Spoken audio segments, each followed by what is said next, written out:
실패의 정의는 뭘 하다가 안 되는 것이 아닙니다. 안 될 수도 있죠. 정확한 실패의 정의는 시도하지 않는 것입니다. 그러나 우리 신앙인에게 있어서 또 하나의 실패의 정의는 믿음으로 시도하지 않는 것입니다. 그저 내 상황과 한계에 머물러 있는 사람이 되어서는 안 됩니다. 나는 연약하고 부족하지만 하나님이 나와 함께 하신다는 믿음으로 도전해야 하는 것이죠.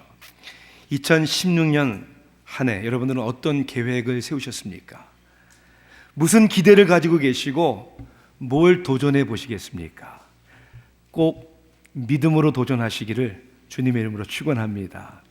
오늘 신년 첫 예배를 믿음으로 도전하는 주제로 말씀을 나누길 원합니다. 누가복음 5장 1절부터 11절까지의 말씀이 되겠는데요. 신약성경 95면에 있는 누가복음 5장 1절부터 11절까지의 말씀을 제가 봉독하겠습니다. 무리가 몰려와서 하나님의 말씀을 들을새 예수는 게네사렛 호숫가에 서서 호숫가에 배 두 척이 있는 것을 보시니 어부들은 배에서 나와서 그물을 씻는지라. 예수께서 한 배에 오르시니 그 배는 시몬의 배라.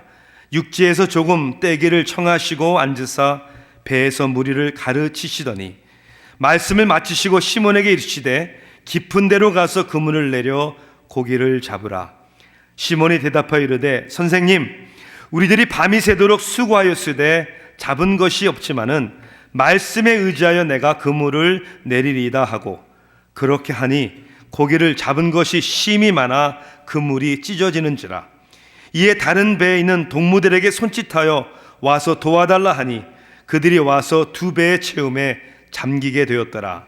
시몬 베드로가 이를 보고 예수의 무릎 아래에 엎드려 이르되 주여 나를 떠나소서, 나는 죄인이로소이다 하니 이는 자기 및 자기와 함께 있는 모든 사람이 고기에 잡힌 것으로 말미암아 놀라고 세베대의 아들로서 시몬의 동업자인 야고보와 요한도 놀랐음이라.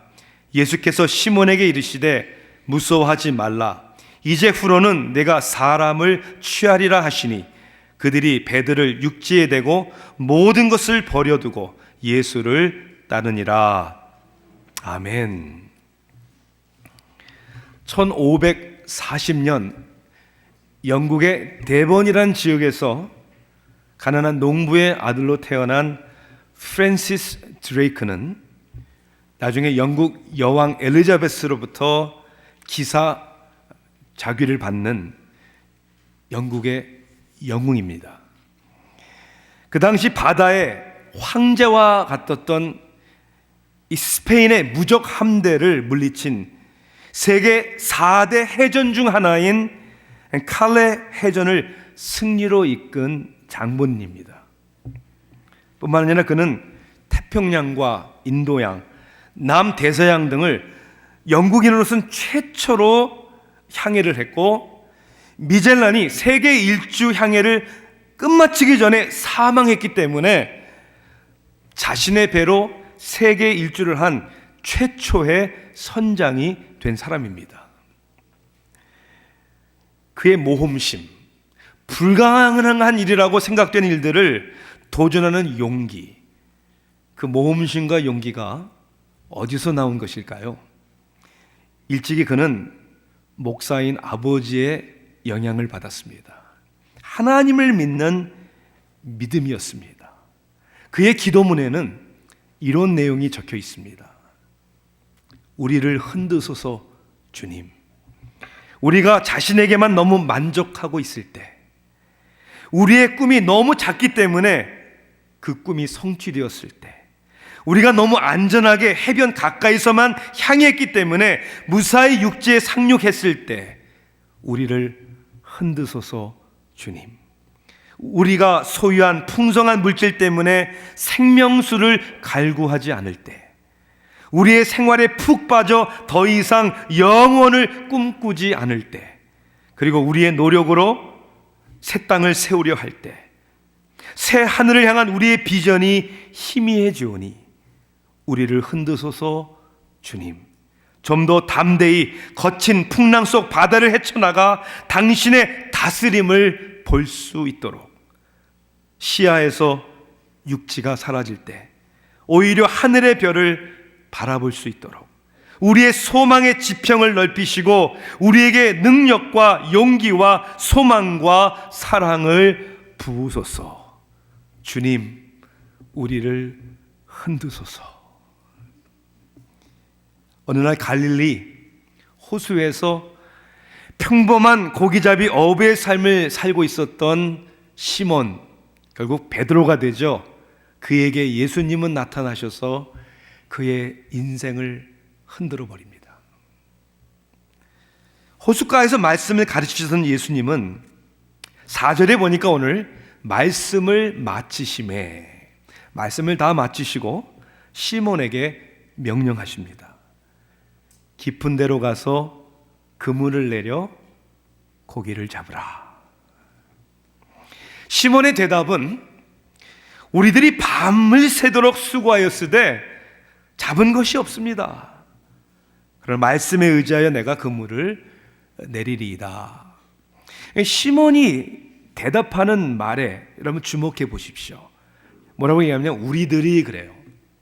한 사람도 아니고 여러 사람이 얼만큼 동안이나 밤이 새도록 한두 번 노력해 본 게 아니에요. 한두 시간 한 게 아니라 밤이 새도록 고기를 잡으려고 노력을 했습니다.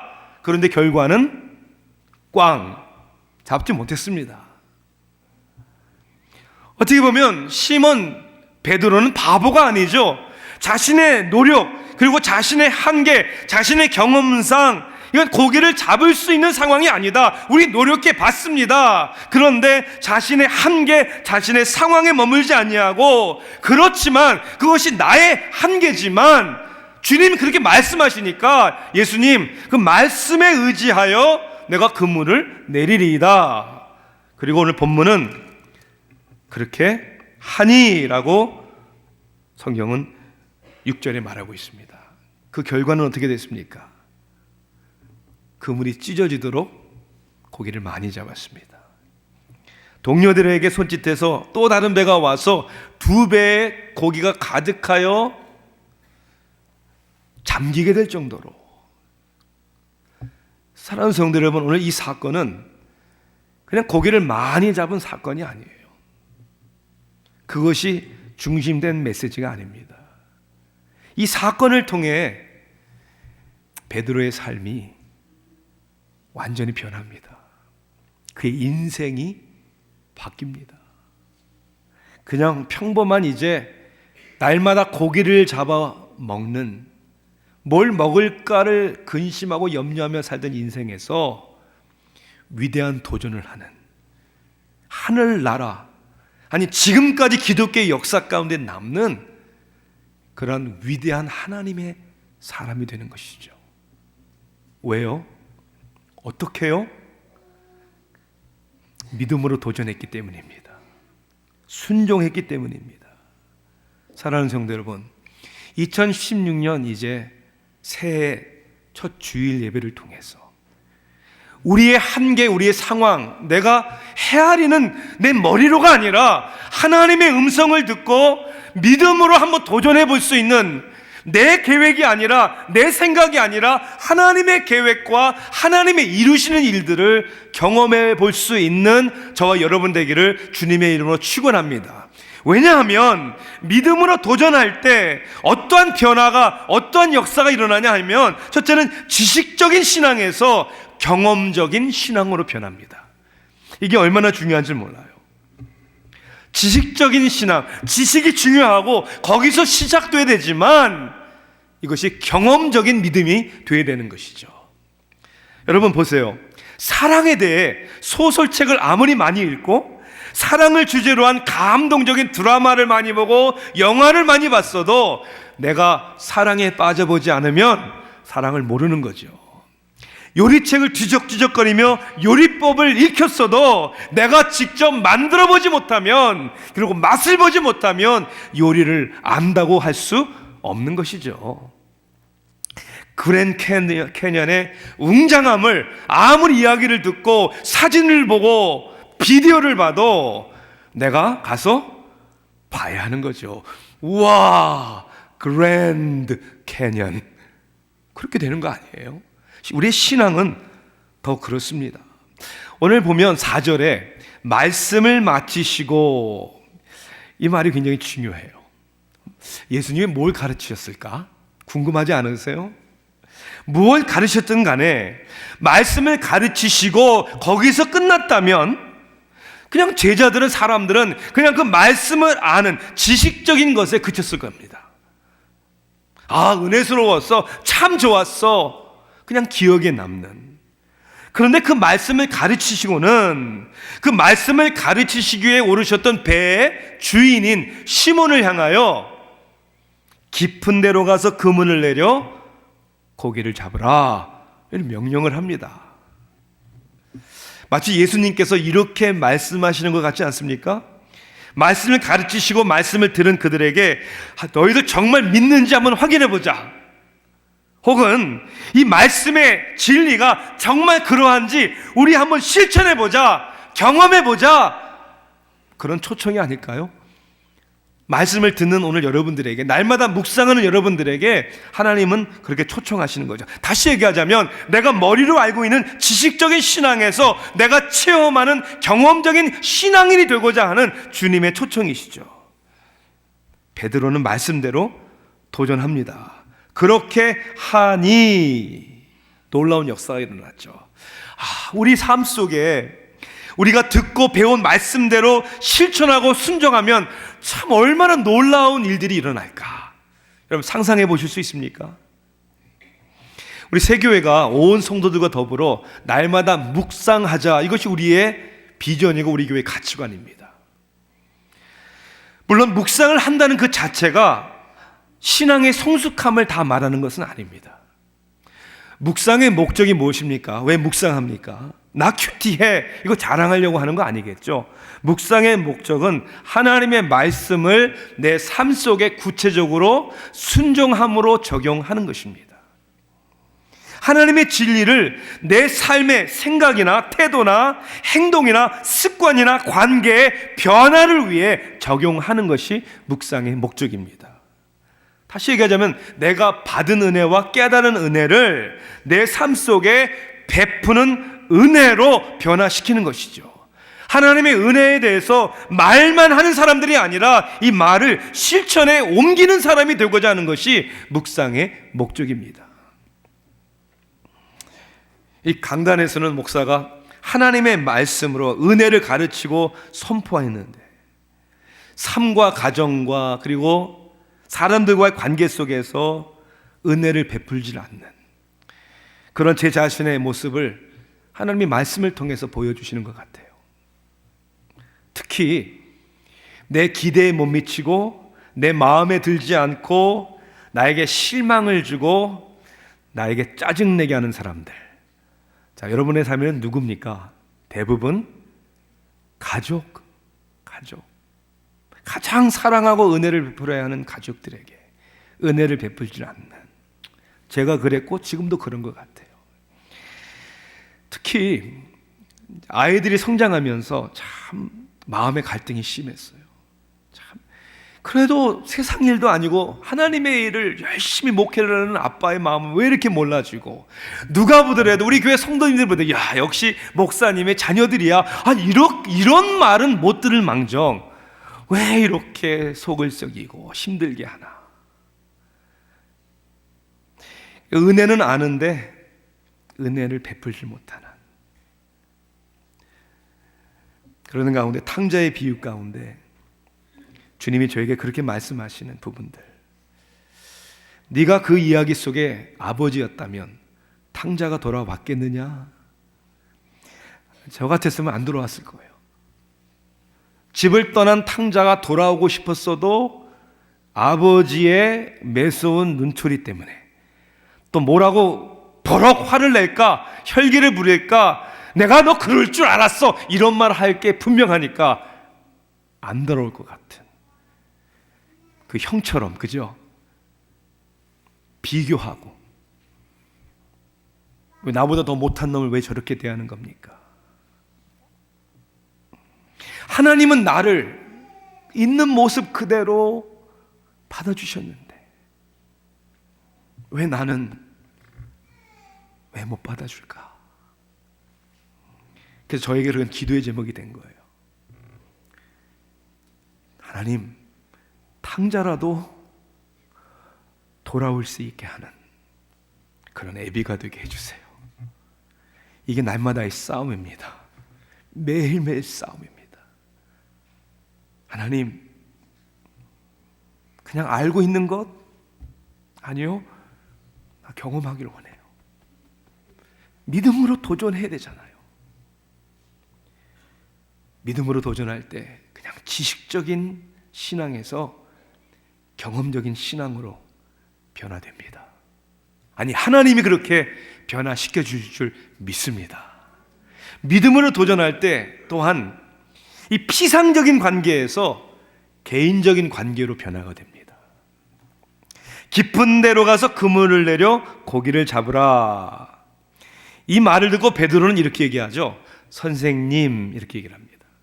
영어 성경에는 master 이렇게 돼 있어요. 어떻게 보면 베드로에게는 어느 정도 예수님에 대한 존경심이 이미 있었습니다. 예수님의 권위를 인정하는 마음의 태도가 있었던 것이죠.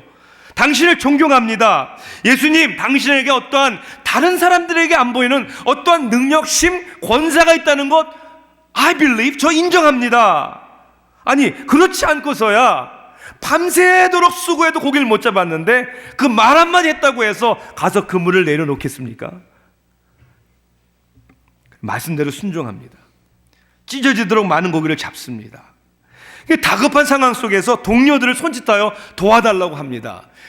다른 배가 오잖아요. 그러니까 2배의 고기가 가득 채워져서 잠길 정도가 되었다고 했어요. 막 다급하고 막 상황이 여러분 상상이 가십니까? 근데 8절에 이렇게 단어가 나와요.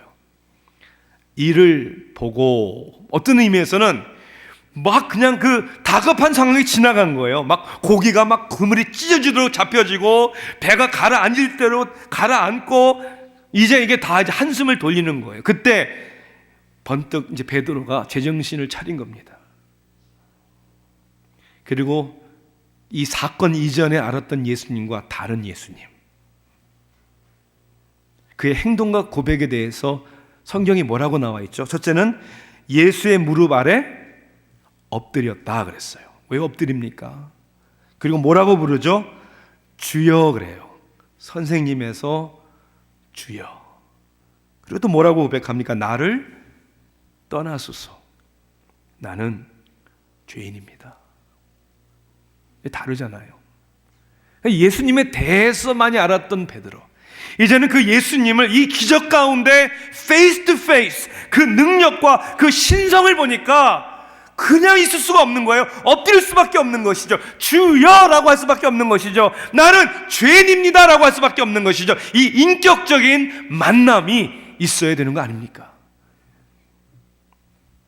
그저 나의 삶에 도움을 주시는, 축복을 주시는 그런 분이 아니라 내가 엎드려야 하고 내가 경배해야 하고 감히 내 얼굴을 들 수 없는 그런 내가 죄인임을 인정하고 고백할 수밖에 없는 그 주님, 그 주님을 인격적으로 만나는 것이죠.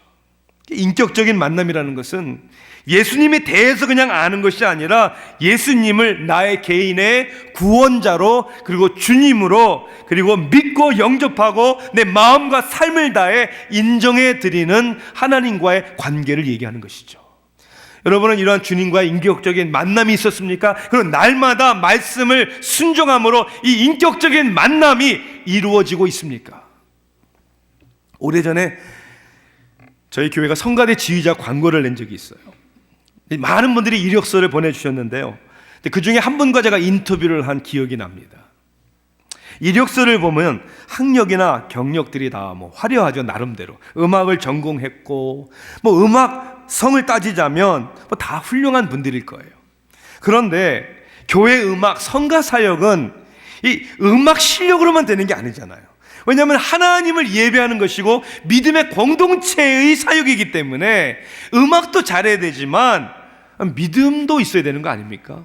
그래서 제가 궁금해서 그분의 신앙 배경이 궁금해서 물어봤어요. 예수님을 언제 인격적으로 만나셨고 그 인격적으로 만난 계기가 무엇입니까? 근데 전혀 무슨 말인지 이해를 못하는 거예요. 인격적으로 만났다는 게 무슨 뜻이에요? 라고 물어보는 거예요. 오히려 설명을 드렸는데도 잘 몰라요. 제 결론은 뭐냐면 이분은 선과 사역을 해야 될 뿐이 아니라 전도를 받고 회심의 경험을 가져야 될 뿐이 아닌가. 정말 안타까운 마음이었어요. 본인을 두고 이렇게 얘기하는 건 좀 미안하지만 우리 지휘자님 아니었어요. 우리 박진호 집사님은 음악성도 뛰어나지만 저는 가장 고맙고 감사한 게 하나님을 찬양한다는 것을 분명히 알고 계시는 분이세요. 그리고 하나님 앞에 예배드리기 위하여 몸부림치고자 하는, 아니 어떻게 우리가 하나님을 예배하는 사람들이, 찬양하는 사람들이 퍼스널한 인격적인 만남이 없이 가능하겠습니까? 교회 직분자가 되거나 무슨 봉사를 한다 할지라도 주님을 인격적으로 만나지 못한 사람들이, 아니 한 번이 아니라 날마다 주님과의 관계 속에서 지식적으로가 아니라 경험적으로, 피상적으로가 아니라 인격적으로 그 만남이 이루어져야죠. 한 달에 한 번씩 적어도 어린 아이들과 청소년도가 제가 회심 예배를 드리는 이유도 바로 그겁니다. 여러분, 어렸을 때 아이들이 인격적으로 주님을 만날 수 있습니까? 네, 그리고 반드시 만나야 합니다. 어렸을 때도 하나님의 말씀과 성령이 그 죄에 대하여 깨달음을 주실 때 어린 나이에도 하나님, 나는 죄인입니다 라는 고백이 있을 수 있고 있어야 된다는 것이죠. 그런데 너무나 안타깝게도 이 인격적인 만남이 아예 없거나 그리고 계속 이루어지지 않을 때 우리 가운데에는 자의가 넘치게 되어 있다는 거예요. 저는 두 가지의 자의가 있다고 생각을 해요. 하나는 뻔뻔한 자의, 두 번째는 미묘한 자의. 뻔뻔한 자의는 이런 거예요. 남을 정죄하고 판단하는 거예요. 저 사람 뭐 저래? 저 사람 왜 저래? 저래가지고 무슨 저런 일을 해? 이건 뻔뻔한 자의예요. 그럴 자격이 어디 있습니까? 누가 누구를 정죄합니까? 마치 그걸 통해 자기는 의로운 사람처럼, 자기는 문제가 없는 사람처럼 제일 문제 많은 사람입니다. 그게 뻔뻔한 자의예요. 미묘한 자의는 뭔지 아세요? 겸손한 것 같은데 겸손한 게 아니에요. 이런 거죠. 저는 부족해서요. 뭐 하자고 하고 전도하자고 하고 무슨 주님의 일을 감당하자고 하고 우리 셀 리더 해야 된다고 하면 나 같은 사람이 어떻게. 여러분, 누가 하나님 앞에 자신만만해서 준비가 되어 있어서 섬기는 사람이 어디 있습니까? 나는 부족해서. 그러면 언제 안 부족하실 것입니까? 그런 날이 안 올 거고, 그런 날이 왔다고 생각하는 사람이 가장 일하지 말아야 합니다. 여러분, 물론 성경에 말씀한 대로 어떠한 기준을 우리가 달아도록 노력을 해야죠. 그럼에도 불구하고 나는 아무 공로 자격 없지만 하나님이 나를 의롭게 해주셨기에, 은혜를 주셨기에 하나님 그 믿음으로 섬기기를 원합니다.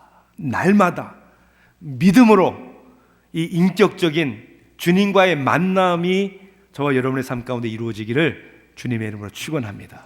끝으로는요, 이 믿음으로 도전하는 삶은 결국 목적 없는 삶에서 사명자의 삶으로 변화됩니다.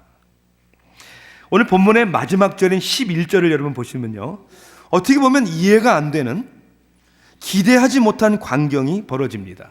11절에 뭐라고 되어 있습니까? 그들이 배들을 육지에 대고, 배들을 두 배예요. 적어도 가득 고기가 잠길 정도로. 그럼 어떻게 해야 됩니까? 고기 시장에 가서 팔아야죠. 아이고, 오늘 예수님 때문에 축복받았네. 또 다음에는 얼마나 더 잡힐까? 근데 이게 대부분의 신앙인들의 모습이에요. 그런데 본문은 뭐라고 되어 있습니까? 그 배들을 어떻게 한다고요? 버려 두고 예수를 따르니라. 베드로만이 아니라 그의 동역자들이었던 야고보와 요한도 배를 버리고 더불어 예수님을 따르기 시작한 것이죠. 바로 전까지 이들의 삶의 최고의 가치는 어떻게 해서든지 고기를 많이 잡는 것이었습니다. 누가 더 많이 고기를 잡는가? 그 고기를 많이 잡아서 나는 뭘 할 것인가? 그것이 인생의 관심이었고 그것이 인간의 최고의 가치였는데 이제는 상관이 없는 거예요. 고기를 잡으면 배도 I don't care. 그것보다도 나는 다른 일이 더 중요합니다. 왜요? 주님의 음성을 들었기 때문이에요. 놀라하는 나를 떠나서서 하는 베드로를 향하여 예수님은 이렇게 말씀합니다. 두려워하지 말라. 오늘 여러분에게 하시는 말씀이에요. 두려워하지 말라. 이제후로는 여러분 아시겠어요? 이전까지는 네가 고기를 잡는 그런 인생을 살았지만 지금부터는 네가 사람을 취하리라. 완전히 달라진 것이죠. 예. 그저 목적 없는 인생에서 뭔가가 사명자 인생으로 바뀐 것이죠. 여기엔 두 가지의 사명이 있다고 생각합니다. 첫째는 사람을 취하는 인생의 사명이에요. 고기보다 더 귀한, 천하보다 귀한 이 영혼들을 위하여 영혼을 사랑하는, 가까이 있는 내 가족들, 내 친구들, 친지들, 내 이웃을 사랑하며 그 영혼을 가장 사랑하는 방법이 뭡니까? 그 영혼을 위하여 영생의 복음을 얘기하는 것이죠. 그들이 알지 못하는 하나님의 나라의, 하나님의 세계를 우리의 전하는 우리의 입으로만이 아니라 우리의 삶의 모습을 통해, 우리의 공동체의 모습을 통해 보여줘야 되는 것이죠. 사람을 얻는, 이것이 인생의 성공입니다. 믿습니까 여러분? 다른 것 내가 손해보고 부족해도 자존심 좀 내려놓고 고집 그만 부리고 사람을 얻는, 두 번째는 뭡니까? 주님을 따라가는, 주님과 함께하는 인생의 사명입니다. 사람을 취하는 인생보다 더 중요한 것은 주님을 따르는 거예요. 모든 것을 버려두고 예수를 따르니라. 사랑도 양다리 거칠 수 없습니다. 이 여자 저 여자, 이 남자 저 남자 할 수 없잖아요. 하물며 세상과 주님을 겸하여 섬길 수 있습니까? 아니요. 오직 주님만. 그래서 그 모든 것을 버려두고. 참 이상하죠? 많은 사람들은 깊은 데로 가서 그물을 내려 고기를 잡으라 라는 명령은 잘 지켜요. 아이고 신났네. 고쳐주세요. 우리 자녀들 잘 되게 해주세요. 사업 잘 되게 해주세요. 그런 기도도 잘합니다. 그런데 가서 제자 삼아라, 땅끝까지 내 증인이 되라, 이 명령은 안 지킵니다. 그건 종교적인 삶입니다. 아니, 우리는 사명적인 삶을 살아야죠. 왜 도전하지 못합니까? 안 될 것 같습니까? 못할 것 같습니까? 믿음으로 도전해야죠. 두렵습니까? 상처될까 봐? 여러분, 상처받는 것을 두려워해서는 안 되겠죠. 우리의 인생을 안전하게, 상처받지 아니하고 부담 없이 그렇게 삶을 편안하게 살 수는 있습니다. 하지만 의미도 아무것도 변화시킬 수 없는, 능력이 없는 삶이 될 수밖에 없는 것이죠. 배가 항구에 있을 때 안전하겠지만 배는 험한 파도를 헤치며 망망대해를 향해하기 위해서 만들어진 것이죠. 아니, 비행기가 게이트에 묶여 있을 때는 사고가 안 나겠지만 모험과 위험을 감수하며 하늘을 날도록 만들었잖아요. 하나님을 믿는 신앙인이 그렇다는 거예요. 누군가 이런 글을 썼더라고요.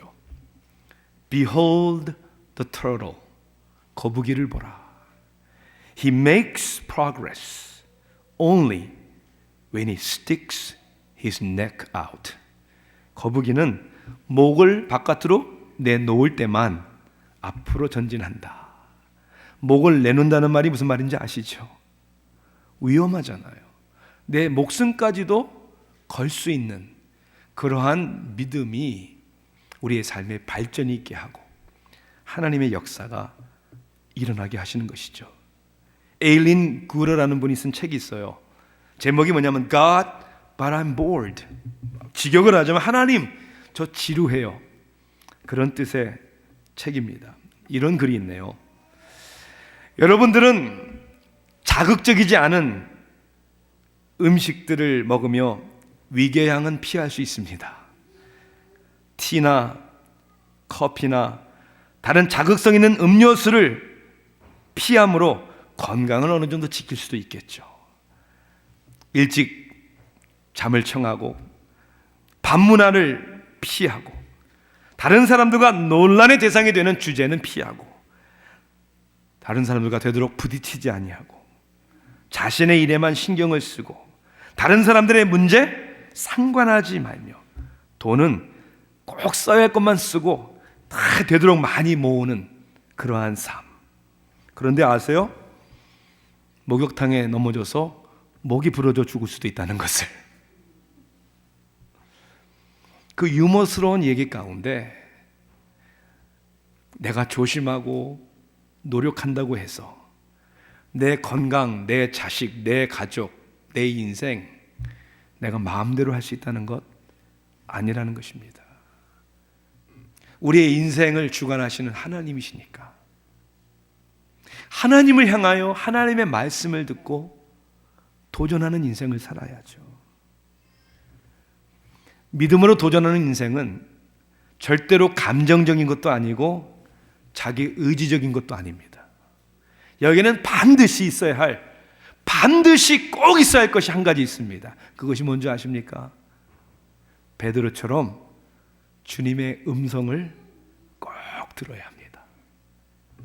주님이 나에게 주시는 말, 그 말씀을 의지하여 오늘도 우리 인생의 그물을 내리는 것이죠. 또 우리의 삶을 도전하는 것이죠. Why? 왜요? 바로 그런 믿음의 도전의 길을 우리 주님께서 가셨기 때문입니다. 그 힘든 길을 주님은 나의 원대로 마옵시고 아버지의 원대로 하옵소서. 버림을 받으시고 조롱을 받으시고 네가 하나님의 아들이거든 십자가에서 내려와라,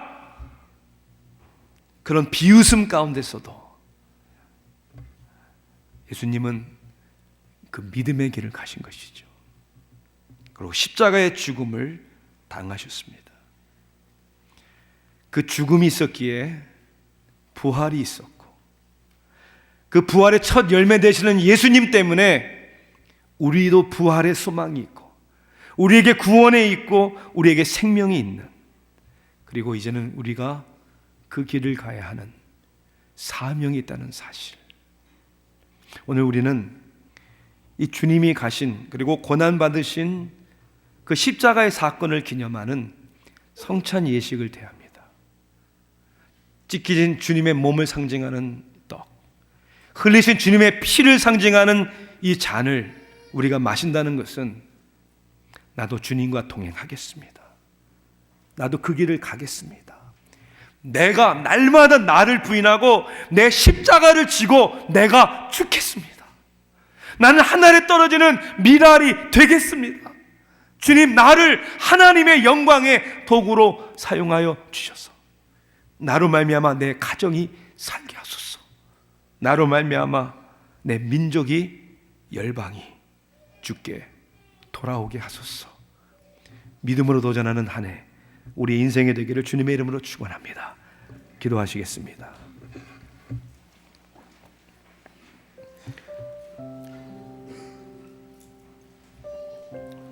주님, 너무도 소극적이고 너무도 나 자신만을 생각하는 문제의 원인이 나에게 있는데, 내가 변하면 되는데, 내가 믿음으로 살면 되는데, 하나님께서 주신 그 깨달음과 은혜를 내가 베풀면 되는데, 하나님, 우리의 의지로 안 됩니다. 저희들을 도와주세요. 오늘 주님의 몸과 피를 기념하는 이 성찬 예식을 통해 하나님, 우리가 할 수 없는 일들을 성령의 충만함 가운데 우리 가운데 가능케 하소서. 능력 주시는 자 안에서 모든 것을 할 수 있게 저희들을 도와 주시옵소서. 예수 그리스도의 이름으로 간절히 기도하옵나이다. 아멘.